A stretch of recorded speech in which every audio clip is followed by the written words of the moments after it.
also a member of professional association the Indian History Congress, and sir is a very good expert in his area like modern Indian history, history of medicine, veterinary medicine, and colonial ideas of colonial Bengal.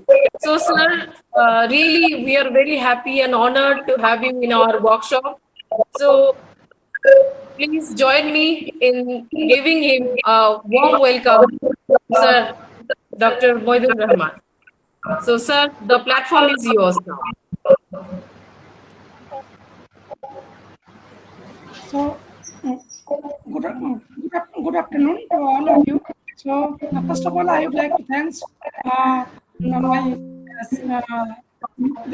madam to give me good opportunity in this platform. So, thanks to respected principal and distinguished guests, teachers, and students. So, first, today I will give a lecture. Going to give lecture exploring science education in college. So now I am going to share the skills here. So it will for understand.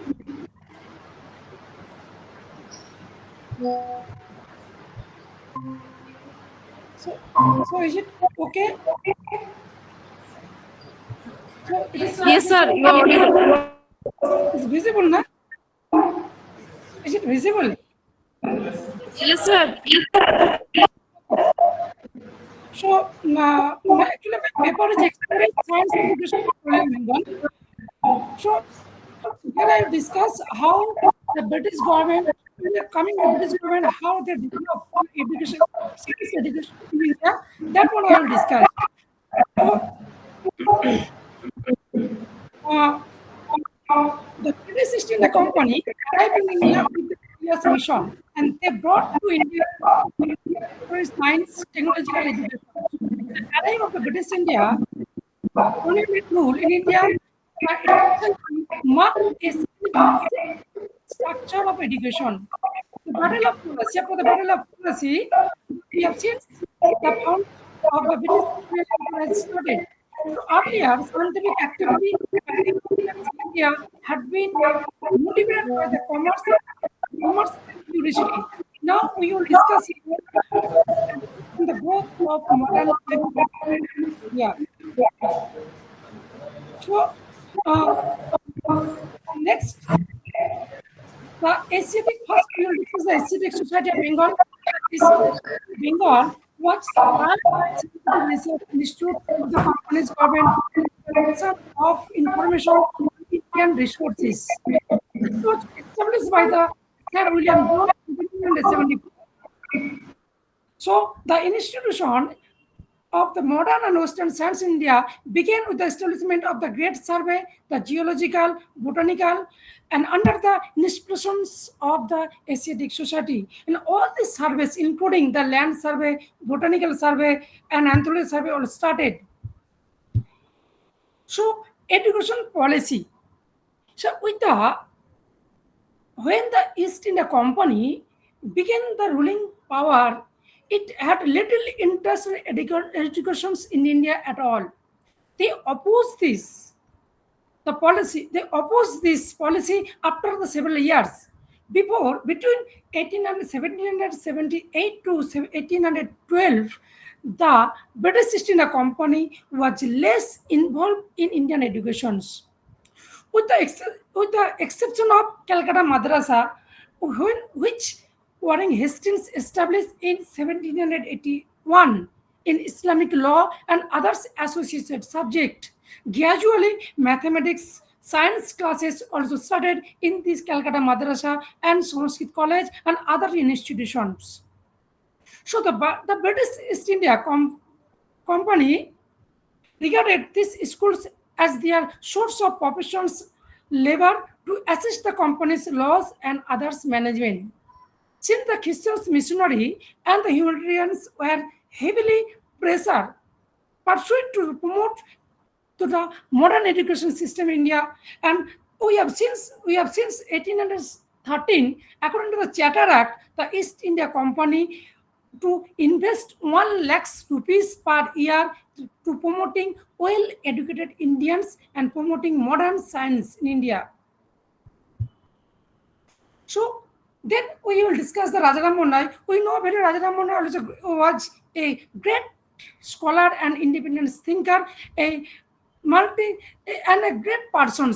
He believed that education was a primary necessary for upliftment of Indian society. So that time we know the India was totally society was totally superstitions. The Sotida and this the lots of malpractice also going on that time also. So when the British, that time the Rajaramana also played an important role for the modern educations. And at the same time, when the British went to opening a Sanskrit college, Rajaram Mundai in all two famous address in December 1923, he wrote a letter to the Lord Amherst, to introduce the modern education. So and he also emphasized the mathematics, philosophy, chemistry, anatomy, and with the, and English in this English medium schools. And then after that, we have since the modern education, particularly the medical organization also started. So why the British government started medical educations? So this is the one question. But before that, when the East India Company also come in India, that time a large number of people died. So because India was totally a warm weather, the British could not stay here because they are the cold, the hot weather. So at the time, the British East India Company, large number of officers and soldiers, they also died. So that time, the British East India tried to establish hospital for their British officer and soldier. So after that, 1870, 1818, the pandemic, the cholera pandemic also happened. It is not happening in India. It also spread throughout the world. So that time, a large number of the British officers and soldiers also died. That time, the British government tried to establish and think to do something for to save their British soldiers and officers. So then after that, 1813 was a major landmark of the medical education in India, and Lord Bentinck decided to set up a committee of 5 members in that year to report on the state medical education and suggest to add improvement. The only Bengalis on the committee was the Babu Ram Kamal Sen. The report, and at the time, the 1935, Lord Bentinck also established the first medical college in Calcutta. It is not in the past, it is not in India, it is total whole Asia, the first medical college of India also established in 1935. And here the chemistry, natural philosophy, botany, along with the and other branches of medicines and surgery also started. Their main purpose was to find the native assistant to white surgeons in Calcutta and the military and civil stations in separating the hinterland to ensure health and such establishment in the interior. So next, I will discuss the after the birth. The it is the part of the medical education, the part of the pastoral institution, because at that time a large number of the people also beaten by the dog. So a large number of people also moving here, a large number of street dog also moving here and there. Sometimes they also beat to the people and they also suffer rabies. So it is a very major problem the British government, and that time the British government think to do something for the rabies patient. So 1870, in 1894, the Indian Medical Congress at Calcutta accepted the resolution to establish a pastoral institution. And that time, the five pastoral institutions also established in Kasuri, Kannu, Shillong, also treated at the Pastoral Institute. So next one, the reform in higher education. One of the most notable contributions during the British rule was establish a higher education in India. institutions like Calcutta University, 1875,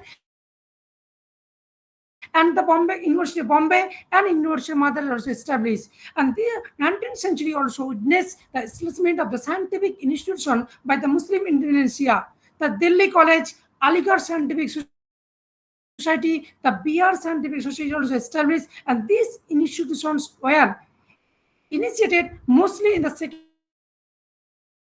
half of the 19th century, providing opportunity for Indians to pursue science education. So then comes like the veterinary institutions.